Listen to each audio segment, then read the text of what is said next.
제10장 함수적 종속성과 정규화 중에서 그 2절 정규화 부분에 대해서 강의를 하겠습니다.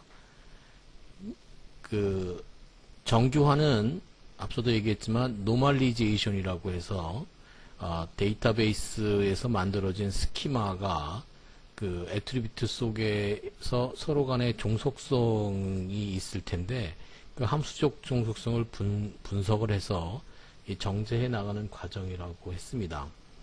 즉, 문제점이 좀 있어 보인다. 앞으로 어떤 문제를 제기할 수 있는 문제점이 있을 때 그 문제점을 하나씩 이제 정제해 나가는 과정이라는 말을 앞에서 했는데 이 정제를 한다는 얘기가 좀 더 자세히 보면 데이터베이스를 스키마를 조금씩 분해해 나가는 겁니다. 이 분해라는 것은 어떻게 보냐면 이게 스키마가 이렇게 큰 스키마가 이렇게 있다고 했을 때 스키마죠. 이게 애트리뷰트들이고 이것을 이제 두 가지 정도로 아니면 몇 가지 다른 정도로 이렇게 쪼개는 것입니다. 이게 이런 방법을 통해서 정규화가 이루어집니다. 정규화는 그 제1정규화, 제2정규화, 제3정규화, 그 다음에 그 BCNF라는 정규형과 그 다음에 좀 더 깊이 들어가면 제4정규화, 제5정규화 등이 있습니다. 그 정규형이죠. 그러니까 노멀 폼이 있습니다. 정규형에 대해서 보면 이 정규어는 이 정규화되는 과정이기 때문에 밑에 그림에서처럼 노멀 폼이라고 하는데 첫 번째 정규 그 형이 된 것은 First Normal Form, 우리가 보통 First NF라고 쓰죠. First Normal Form인데 이 그림으로 한번 표현을 해봤습니다. 전체 우리가 어떤 내용이 어떤 정제가 되지 않은 상태에 우리가 어떤 일반적인 아무런 제약 조건을 갖지 않은 그 릴레이션 스키마가 있다고 쳤을 때 그걸 비정규화 상태의 릴레이션이라고 하고 거기서 문제점을 일으킬 수 있다고 생각되는 반복 그룹을 이제 제거를 하게 되면 이제 제1정규형이 되는 거죠. 제1정규형이 되는데 이 제1정규형이 가지는 이제 큰 이런 어떤 그림이 있고 그 제1정규화 중에서 제1정규가 반드시 이루어진 중에서 또 부분 함수적 종속성이라는 것을 이제 제거하게 되면 이런 문제를 제거하게 되면 제2정규형이 되는 거죠. 이런 과정이 이제 제1정규화, 제2정규화 여기 된 것이 노멀 폼 상태가 제2정규형이고 이런 제2정규형 중에서 또 이행적 함수적 종속성이라는 것을 제거하게 되면 이제 제3정규형이 됩니다. 제3정규형에서 좀 더 이제 정제해 나가면서 BCNF라든가 제4정규형, 제5정규형 노멀 폼을 만들어내는 거죠. 그럼 우리가 이 하나하나씩 어떻게 반복 그룹을 제거하고 어떤 식으로 부분 함수적 종을 제거하고 어떤 식으로 이행 함수적 종속성을 제거해 나가면서 좀 더 이렇게 잘 정제된 정규형으로 만들어 나가는지 First Normal Form, 이제 Second Normal Form, Third Normal Form 이런 것들을 알아보도록 하겠습니다. 제1정규화라고 하는 것은 제1정규형이라고 하는 것은 보통 우리가 First Normal Form이라고 표현을 하는데 이 Normal Form은 이 반복된 값 또 다치 애트리뷰트들을 제거를 하는 거죠. 잘 생각을 해보면 저희가 그 어떤 개념적인 설계 단계에서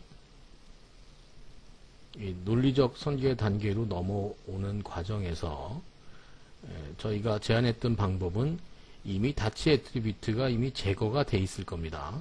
이 7개의 단계를 거치면서 어떤 매핑을 했을 때 그래서 따라오는 과정을 잘 따라왔으면 이런 문제가 있다고 치면 이제 애트리뷰트 값이 하나만 같도록 하는 과정을 얘기하는데 이런 이유는 제1정규화가 이제 만족이 되지 않으면 어떤 삽입이나 수정이나 삭제 등 이런 것들을 통칭해서 갱신이라고 하죠. 뭔가 이게 고쳐지는 거죠. 좀 이렇게 자세하게 이야기하면 그 데이터베이스가 실제적으로 읽는 리드 오퍼레이션과 써지는 오퍼레이션 두 개가 있다고 치면 읽는 것은 문제점을 발생하지 않죠. 그리고 또 여러 사람이 동시에 읽어도 문제가 없는데 쓸 때 항상 문제가 생깁니다. 쓴다는 것은 이제 삽입, 인서트와 삭제하는 것, 딜리트. 그 다음에 삭제한 다음에 다 있으면 이제 수정이 되겠습니다. 이렇게 이 세 가지가 문제가 되는데 이 갱신에서 생기는 문제점들이 이제 발생을 하게 되겠습니다. 이 갱신에서 발생하는 문제점들이 어떤 문제를 야기하는지는 교재의 그 307페이지와 308페이지에 예를 들어서 설명을 해놨으니 한 번씩 읽어보시기 바랍니다.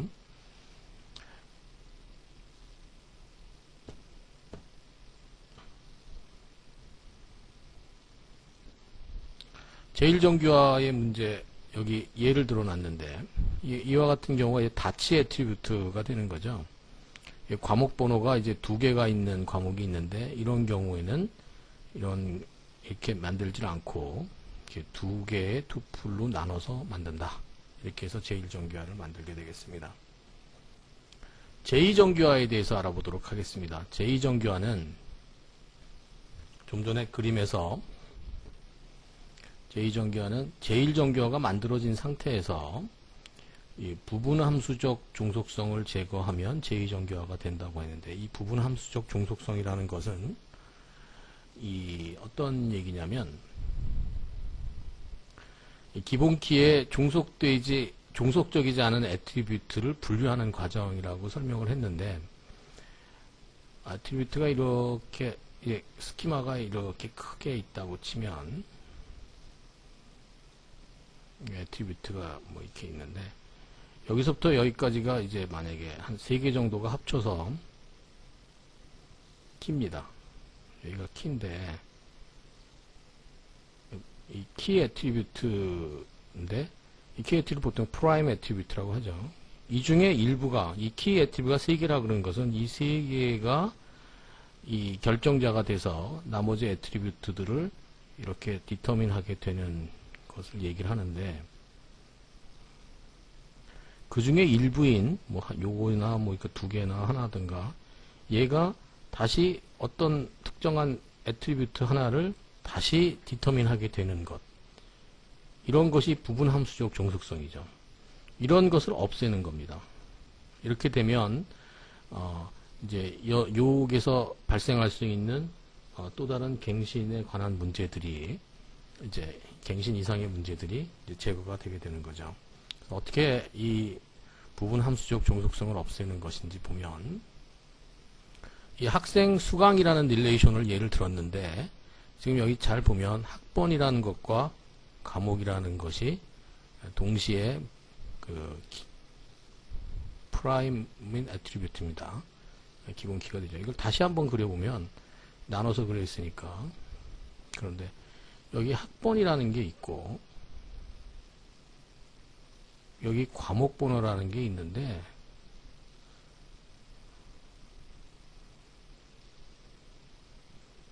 이 두 애트리뷰트가 같이 합쳐서 키 애트리뷰트입니다. 나머지 이제 학과 번호, 학과 전화번호, 학점 이렇게 있는 거죠. 그러니까 이 두 개의 애트리뷰트가 결정자가 되고 이 애트리뷰트는 이런 식으로 나머지 애트리뷰트를 디터민하게 되는 겁니다. 그런데 지금 잘 보시면 이 학생 수강이라는 이 릴레이션은 우리가 만들어진 과정에서 학생이란 릴레이션과 수강이란 릴레이션이 사실은 합쳐져 있는 상태가 되는 거죠.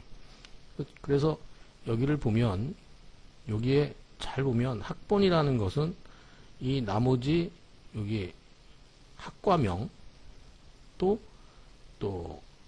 학과 전화번호를 별도로 디터민을 하게 되죠. 그 다음에 요 과목 번호라는 것은 뭐 따로 뭘 하는 건 없죠. 학생과 반드시 합쳐져서 학점을 주게 되니까.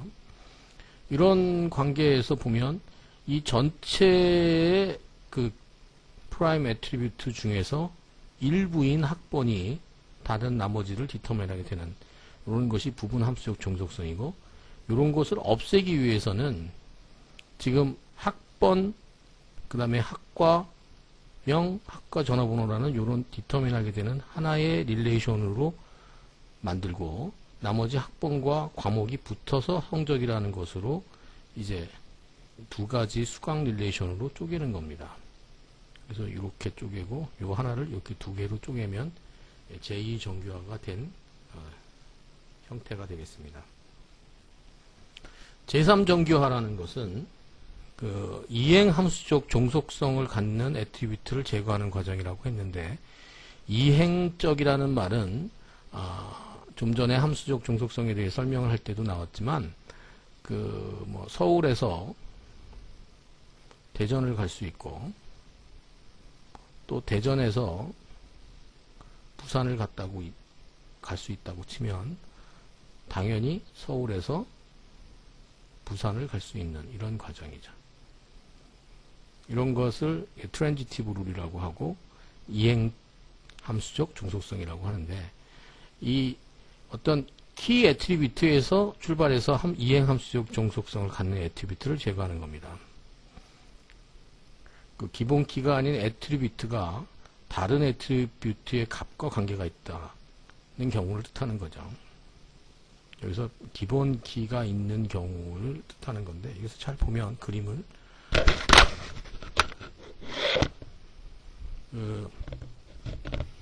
학생이란 릴레이션을 보면, 학생이란 릴레이션은 여기 학번이라는 것이 프라임 애트리뷰트라서 학과명도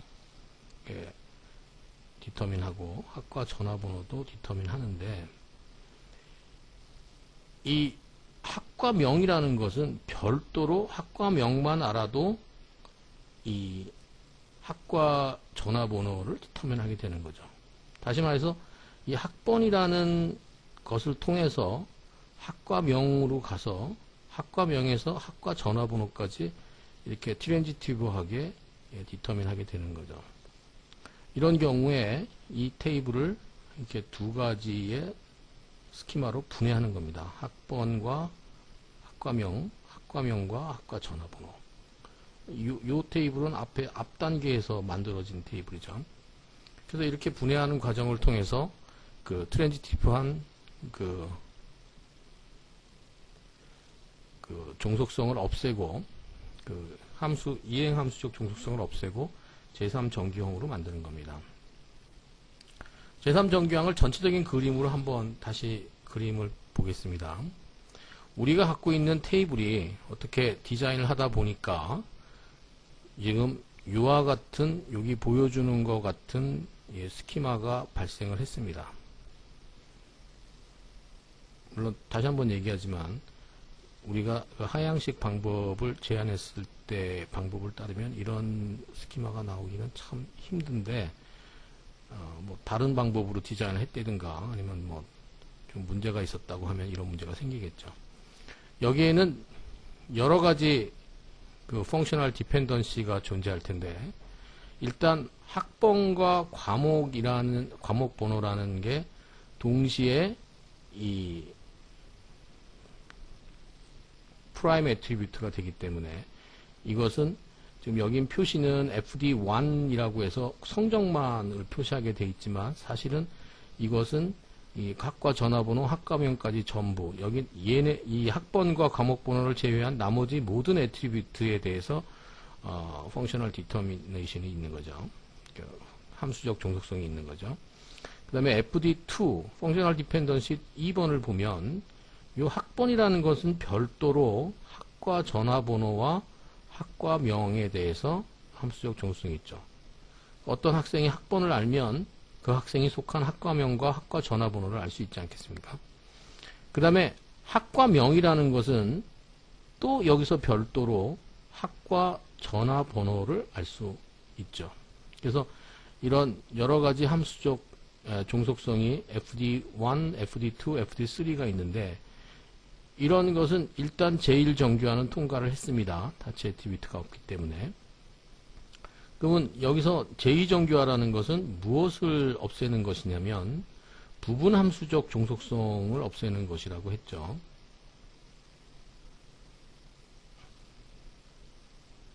부분 함수적 종속성은 이와 같은 프라임 애트리뷰트 중에 일부가 다른 것을 또 이제 펑셔널 디터민 할 때 문제가 생기는 것이니까 이걸 제2정규화를 만들기 위해서는 학번, 과목번호, 성적이라는 것을 하나로 만들고 그 나머지 학번이 다시 학과 전업을 하니까 이 학번을 프라이머리 키로 갖게 되는 또 하나의 릴레이션 스키마로 두 가지로 분해를 하는 것입니다. 그 다음 요쪽에 있는 학과라는 테이블에 있는 학과 스키마만 보면 이번에는 지금 가지고 왔던 FD2라는 펑셔널 디펜던시가 여전히 존재를 하고 그 다음에 여기서 FD3라는 펑셔널 디터민 함수적 종속성도 여전히 존재를 하죠. 그러다 보니 여기서는 제3정규화를 위배하는 것입니다. 제3정규화는 이행함수적 종속성을 없애는 것인데 이행함수적 종속성이라는 것은 학번에서 학과로 학과에서 학과 전화번호로 가는 이행함수적 종속성을 없애기 위해서는 그래서 학번과 학과명으로 FD2만 가진 것을 쪼개고 그 다음에 FD3가 학과명과 학과 전화번호인 것을 두 가로 쪼개는 것입니다. 그래서 이 맨 처음에 가있던 학과 학생이라는 이 릴레이셔널 스키마는 이와 같은 첫 번째 그 다음에 두 번째로 쪼개지고 다시 두 번째는 2-1과 여기 2-2로 쪼개져서 우리가 결론적으로는 여기에 있는 요것과 요것과 요 세 가지의 테이블로 쪼개지면 지금 우리가 맨 처음에 제2정규화, 제3정규화를 만족하지 않았던 것을 이 제3정규화가 만족하는 스키마로 바꾸는 것입니다. 자, 이번에는 제3정규화에서 확장된 형태인 보이스 코드 노멀 폼에 대해서 알아보도록 하겠습니다. 보이스 코드 노멀 폼은 그 이름에서 알다시피 보이스라는 사람과 커드라는 분이 같이 찾아낸 노멀 폼인데 줄여서 BCNF라고 합니다. 정규화는 만족을 하는데 제3정규화는 만족을 하는데 그 해당되는 릴레이션의 모든 결정자가 후보키여야 한다는 이런 조건을 더 만족시키기 위해서 이제 만들어진 것입니다. 여기서 보면 그 어떤 x에서 y로 이렇게 함수적 종속성이 있다고 치면 이 x는 우리가 아까도 얘기했지만 결정자라고 하고 y는 종속자라고 한다고 했죠. 이 종속자라고 했을 때 이 결정자는 반드시 non prime attribute여야만 한다. 다시 말해서 키가 아니어야 된다 이런 뜻이죠. 여기서 문제를 보면 다음 그림에서 보죠. 여기서 보면 사용 부품이라는 것은 제품 번호와 부품을 알면 부품 생산 공장을 알 수 있으므로 여기는 이 두 개의 프라임 애트리뷰트에서 부품 생산 공장으로 가는 FD1이라는 함수적 종속성이 하나 존재를 하고 그 다음에 이 부품 생산 공장에서 그 부품으로 가는 FD2가 존재하죠. 이제 시메티컬리 알아야 되는데 이 부품 생산 공장을 우리가 안다고 치면 거기서 무슨 부품을 가지고 있는지는 당연히 알게 될 것입니다. 이런 때 무슨 문제가 생기면 이 X에서 Y라고 이렇게 했을 때 여기 부품 생산 공장이 X가 되고 부품이 Y가 됐을 때 이것은 반드시 그 프라임 애트리뷰트가 돼야 된다고 했는데 이게 non 프라임 애트리뷰트가 되는 거죠.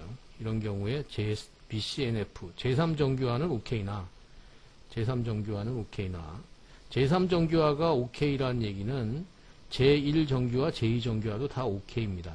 그래서 제3정규화는 OK나 BCNF에 문제점이 있는 거죠. 그랬을 때 이것을 다시 분해를 BCNF에 맞게끔 분해를 하면 지금 문제를 발생한 FD2를 별도로 이렇게 쪼개고 나서 나머지들을 다시 하나로 쪼개면 이 FD2는 이쪽에서만 이제